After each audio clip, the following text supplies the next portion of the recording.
तेजस्वी यादव आते हैं, फ्लाइट से उतरते हैं, या कहते हैं कि सबसे ज्यादा शराब जो आता है वो यूपी और हरियाणा से आता है, और उसके बाद वो कहते हैं कि यूपी और हरियाणा में भाजपा की सरकार है तो वो लोग क्यों नहीं कुछ कर रहा है। इतना बड़ा इलॉजिकल, यही मालूम चलता है कि तेजस्वी यादव 9वीं फेल काहे हैं। ये कलेक्टिव फेलियर नहीं है। आपने बिहार के पूरे प्रशासन को दारूबाज को पकड़ने में लगा दिया, लेकिन आप नहीं पकड़ पाए तो कलेक्टिव फेलियर नहीं है। और यही आप जब सत्ता में नहीं थे, हमको याद है तेजस्वी यादव के साथ खड़े होकर मनोज झा कहते थे कि शराबबंदी ने बिहार को बर्बाद कर दिया, कि बिहार में लोग मर गया तो गुजरात में भी तो लोग मरता है। अरे बाप रे बाप, ये उप मुख्यमंत्री का बयान है भाई।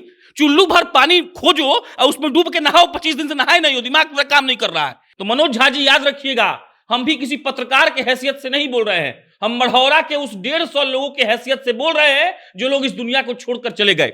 मनोज झा जी कहते हैं कि आजकल एक्नॉलेज नहीं कर रहा है लोग जो मर गया उसको, मतलब लोग कह रहे हैं कि ना ना मरा ही नहीं है। यही काम नीतीश जी कर रहे हैं, यही काम बिहार की सरकार कर रही है कि 80 लोग मरा है और हम देख के आए हैं 150 लोग को मरता हुआ। नीतीश जी के चरणों में जाकर तेजस्वी यादव मुजरा करेंगे। शराब वाला जो मुजरा है ना कि मुझे 9 लाख मंगा दे रहे हो सैया दीवानी, उस पर नाचेंगे तेजस्वी यादव नीतीश कुमार के सामने। और सिर्फ नीतीश कुमार क्या बोले हैं कि 2025 के नेतृत्व करता तेजस्वी यादव होंगे, बस उसके बाद देख के मेरा खिलता हुस्न जवाब। उनको जो मुजरा दीजिए आप, उस कोठे ऊपर कोठरी में उस पर रेल चला दूंगी कि गंगा में तैरती हुई लाशें, मनोज झा जी रोड पर जलता हुआ लाश। हम बताएं आपको कहानी, हम लौट के आ रहे थे मढ़ौरा से, मशरक से माफ करिएगा, और मशरक से हम लौट कर आ रहे थे, बीच रोड पर एक लाश जल रहा था। अगर गंगा में लाशें तैर रही थी कोरोना में तो रोड पर लाश जल रहा था छपरा में। और माफ करिएगा आपको बुरा लग गया तो हम उन 150 डेड बॉडी के बिहाफ में बोल रहे थे। उत्तर प्रदेश में और एमपी में और गुजरात में लोग मरते हैं तो राष्ट्रीय मानवाधिकार आयोग नहीं पूछता है, लेकिन बिहार में मर गए हैं तो पूछ रहा है। मनोज झा जी अपने आप को प्रोफेसर कहते हैं, लोग लिखता है कि प्रोफेसर मनोज झा का स्पीच सुनिए, प्रोफेसर कहलाने के लायक नहीं है ये। मनोज झा कह रहे थे कि पूरा ऐसा कोई यहां पर आदमी नहीं होगा सदन में बैठा हुआ जिसका जानने वाला कोई मरा नहीं हो। तो हम चैलेंज कर रहे हैं, चलिए ईसुआपुर गांव में, आपका नाम नहीं सुनेंगे आप ईसुआपुर का, ईसुआपुर गांव के छपरा में गांव है, उसमें भी कोई गांव का एक आदमी नहीं है जिसका जानने वाला नहीं मरा है। आप बकवास कर रहे हैं, ये बुद्धिजीवी लोग हैं। तेजस्वी यादव कह रहे हैं कि गुजरात में मर रहा है तो बिहार में, अरे तो आप जस्टिफाई कर रहे हैं इस बात को कि गंगा में तैरती लाशें, कौन इसका जवाब देगा? तो कौन जवाब देगा मढ़ौरा और मशरक के रोड पर जलती लाशों का? नीतीश कुमार देंगे, तेजस्वी यादव देंगे, या मनोज झा देंगे, या फिर मनोज झा ये मानते हैं कि ये भी एक कलेक्टिव फेलियर है? तो हम भी उन 150 बॉडी जो डेड बॉडी था, वो 150 डेड बॉडी के बिहाफ से आप माफी मांगते हैं कि आप निर्लजता का हद पार कर दिए और आपको ये समझ में नहीं आ रहा है कि गुजरात का मौत और बिहार का मौत का कंपैरिजन आपको कितना गर्त में ले जा रहा है, और आप इस बात को जस्टिफाई कर रहे हैं। क्यों? क्योंकि आपको एक राजकुमार को कुर्सी पर पहुंचाना है मोहित जी, इसके अलावा कोई बात नहीं है। राष्ट्रीय जनता दल के राज्यसभा सांसद मनोज झा राज्यसभा में जाकर कहते हैं कि बिहार के साथ मानवाधिकार आयोग पक्षपात कर रहा है। पक्षपात क्यों? तो बिहार में शराब से मौत होती है तो वो नोटिस भेजता है, वो उसके ऊपर मतलब कि संज्ञान लेता है, लेकिन हरियाणा में क्या होता है, यूपी में क्या होता है, गुजरात में क्या होता है, इसके ऊपर वो कुछ नहीं बोलता। और तब मनोज झा के ऊपर चर्चा करनी इसलिए जरूरी है क्योंकि मनोज झा ने इसी राज्यसभा सांसद के पटल पर कोरोना को लेकर बहुत कुछ बोला था। उस समय का उनका भाषण बहुत अच्छा था, लेकिन आज वो अलग अलग राज्यों में हो रही मौतों को कैसे बांट रहे हैं, इसके ऊपर हम चर्चा करने के लिए बैठे हुए हैं। मेरे साथ प्रशांत जी मौजूद हैं और मेरा नाम मोहित कुमार सिंह है। और सबसे पहला सवाल ये रहेगा कि जब कोरोना के समय वो भाषण दे रहे थे तब वो कहे थे कि कोई बात नहीं, हम सबका ही मतलब कि हम सबका फेलवर, वो कहे थे कि हम सबका है, कलेक्टिव फेलवर वो कहे थे कि हम सबका है। वो कहे थे आजादी के बाद से अब तक का ही सबसे बड़ा फेलवर है। आज हो रहा है बिहार में, अगर तो दूसरे राज्य में हो रहा है, इसका मतलब ये थोड़ी है कि बिहार सरकार का दोष खत्म हो गया। पता है, हम मोहित जी 4 बार मनोज झा जी का भाषण सुने हैं ये एपिसोड शूट करने से पहले, और हम लिख के रखे हैं कि उन्होंने क्या क्या बोला है। मनोज झा जी बहुत सम्मानित व्यक्ति हैं, लेकिन आप समझिएगा पार्टी कैसे किसी आदमी के दिमाग को भ्रष्ट करती है, आज उसका उदाहरण देंगे। मनोज झा जी कहते हैं कि मैं पार्टी की ओर से नहीं बोल रहा हूं, मैं उन लाखों लोगों की ओर से बोल रहा हूं जो लोग इस दुनिया में नहीं रहे। तो मनोज झा जी याद रखिएगा, हम भी किसी पत्रकार के हैसियत से नहीं बोल रहे हैं, हम मढ़ौरा के उस 150 लोगों के हैसियत से बोल रहे हैं जो लोग इस दुनिया को छोड़कर चले गए। मनोज झा जी कहते हैं कि आजकल एक्नॉलेज नहीं कर रहा है लोग जो मर गया उसको, मतलब लोग कह रहे हैं कि ना ना मरा ही नहीं है। यही काम नीतीश जी कर रहे हैं, यही काम बिहार की सरकार कर रही है कि 80 लोग मरा है और हम देख के आए हैं 150 लोग को मरता हुआ। मनोज झा जी कहते हैं उस भाषण में कि गंगा में तैरती हुई लाशें, मनोज झा जी रोड पर जलता हुआ लाश। हम बताएं आपको कहानी। हम लौट के आ रहे थे मढ़ौरा से, मशरक से, माफ करिएगा, और मशरक से हम लौट कर आ रहे थे। बीच रोड पर एक लाश जल रहा था और सबसे घिनौना यह था कि वहां पर कोई परिजन खड़ा नहीं था, क्योंकि उसको इस बात का डर था कि तेजस्वी और नीतीश कुमार की बर्बर पुलिस आएगी और उनको जेल में डाल देगी। क्यों? क्योंकि यूपी में वो पेय पदार्थ आप पी सकते हैं लेकिन बिहार में नहीं पी सकते हैं। मनोज झा जी कहते हैं कि हम एक माफीनामा पढ़ने आए हैं। संसद में खड़ा होकर कहते हैं कि चेयर से असेंबल होकर कहते हुए कि सर हम माफीनामा पढ़ना चाहते हैं उन तमाम लोगों के लिए पार्टी से ऊपर उठकर। तो मनोज झा जी, आपका माफीनामा कहां चला गया? मनोज झा जी क्या लिखते हैं, आपको अंग्रेजी में आपको पढ़ के सुनाते हैं।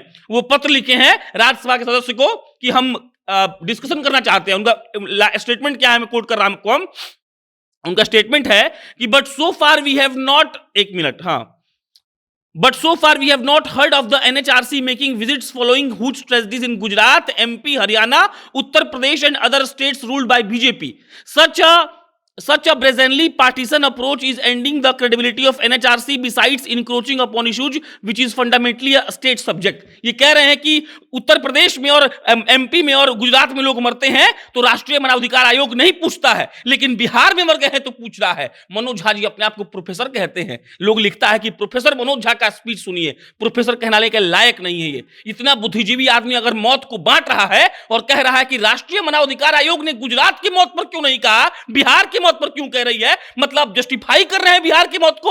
और आप कह रहे थे कलेक्टिव फेलियर है, तो ये क्या है? ये कलेक्टिव फेलियर नहीं है। आपने बिहार के पूरे प्रशासन को दारूबाज को पकड़ने में लगा दिया, लेकिन आप नहीं पकड़ पाए तो कलेक्टिव फेलियर नहीं है। और यही आप जब सत्ता में नहीं थे, हमको याद है, तेजस्वी यादव के साथ खड़े होकर मनोज झा कहते थे कि शराबबंदी ने बिहार को बर्बाद कर दिया। और आज आप सत्ता की चाशनी में डुबो रसगुल्ला खा रहे हैं तो आपको लग रहा है कि शराबबंदी ठीक है। आप समझिएगा मोहित जी, ये षड्यंत्र है। और ऐसे ही नेता जब वक्त आने पर बदलते हैं तो आवाम को दुख होता है और लगता है कि ऐसे नेता, मनोज झा वो नेता है जिनको सारे लोग अप्रिशिएट करते हैं। उनके भाषण को दुनिया ने सुना था, कोरोना पर जो बोला था उन्होंने कहा था कि गंगा में तैरती लाशें, कौन इसका जवाब देगा? तो कौन जवाब देगा मढ़ौरा और मशरक के रोड पर जलती लाशों का? नीतीश कुमार देंगे, तेजस्वी यादव देंगे, या मनोज झा देंगे? या फिर मनोज झा ये मानते हैं कि ये भी एक कलेक्टिव फेलियर है?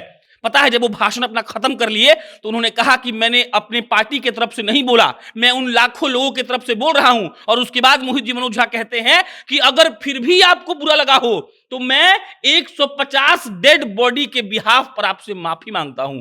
मनोज झा जी, आपसे हम छोटे हैं, आपको बुरा लगा हो तो हम भी उन 150 बॉडी, जो डेड बॉडी था, वो 150 डेड बॉडी के बिहाफ से आप पे माफी मांगते हैं कि आप निर्लज्जता का हद पार कर दिए। और आपको ये समझ में नहीं आ रहा है कि गुजरात का मौत और बिहार का मौत का कंपैरिजन आपको कितना गर्त में ले जा रहा है, और आप इस बात को जस्टिफाई कर रहे हैं। क्यों? क्योंकि आपको एक राजकुमार को कुर्सी पर पहुंचाना है मोहित जी, इसके अलावा कोई बात नहीं है।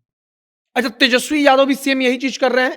तेजस्वी यादव अब खुलकर बोल ही नहीं रहे हैं कि शराबबंदी बुरा है, बल्कि सत्ता में आने से 4 दिन पहले तक तेजस्वी यादव, जब अभी खबर नहीं चल रहा था कि सरकार बदलेगा, अल्टा पलटा होगा, 4 दिन पहले उनका प्रतिनिधिमंडल छपरा में जाकर वहीं पर कह रहा था कि एकदम बर्बाद कर दिया है नीतीश कुमार।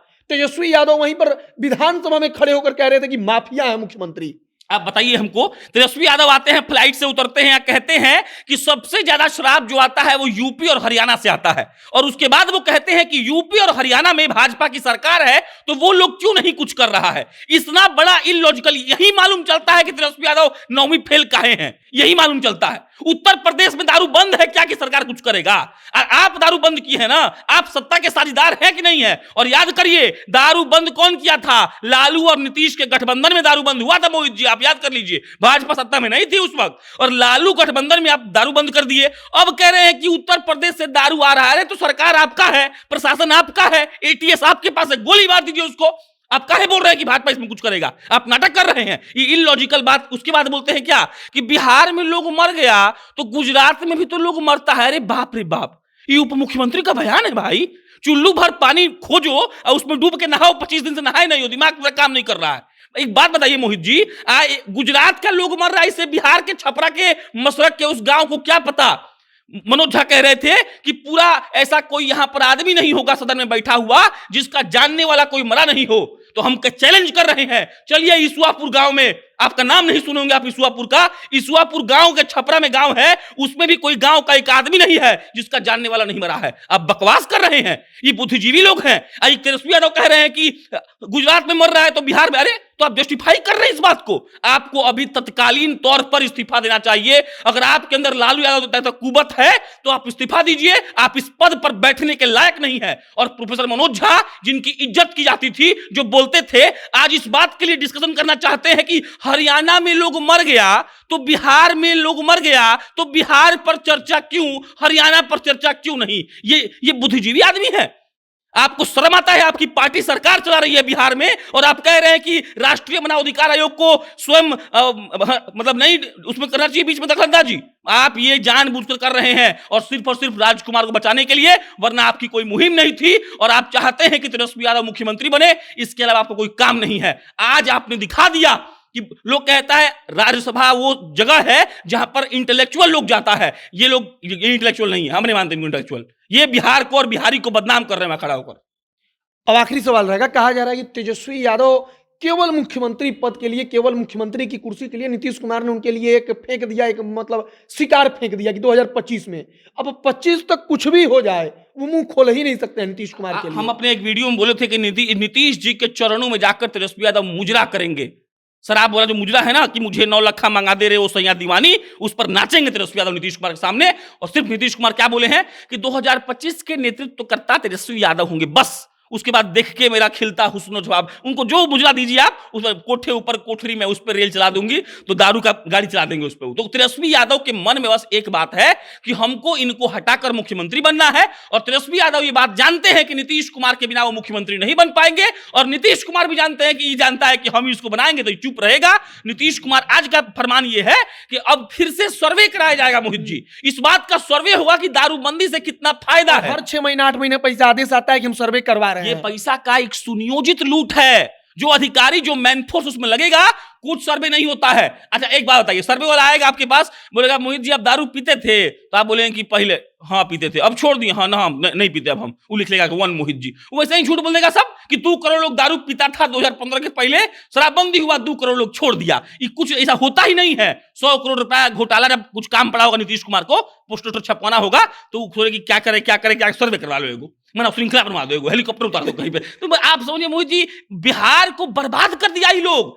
मतलब आप समझ, नीतीश कुमार को सबसे पहले मुख्यमंत्री से हटना चाहिए, तेजस्वी यादव को अपना संज्ञान में लेकर अपनी हार मानकर इस्तीफा देनी चाहिए, वरना ये बिहार उनको माफ नहीं करेगा। और मनोज झा जी, आपने जो कहा था कि कलेक्टिव फेलियर है, तो आपको बोलना चाहिए था कि नीतीश कुमार और तेजस्वी यादव का ये कलेक्टिव फेलियर है। अगर गंगा में लाशें तैर रही थी कोरोना में, तो रोड पर लाश जल रहा था छपरा में, और माफ करिएगा आपको बुरा लग गया तो हम उन 150 डेड बॉडी के बिहाफ में बोल रहे थे। बाकी अब तेजस्वी यादव चुप है। मनोज झा राज्यसभा में जाकर कह रहे हैं कि सरकार जो है, मतलब कि मानव अधिकार आयोग, वो केवल बिहार सरकार के पीछे पड़ी है। मतलब कि बिहार में क्या हुआ इससे मतलब नहीं है, मतलब यह कि हरियाणा में हुआ तो उस पर भी बोलना चाहिए। बाकी आपकी प्रतिक्रिया है कमेंट बॉक्स में लिखकर बताइएगा। बहुत बहुत धन्यवाद।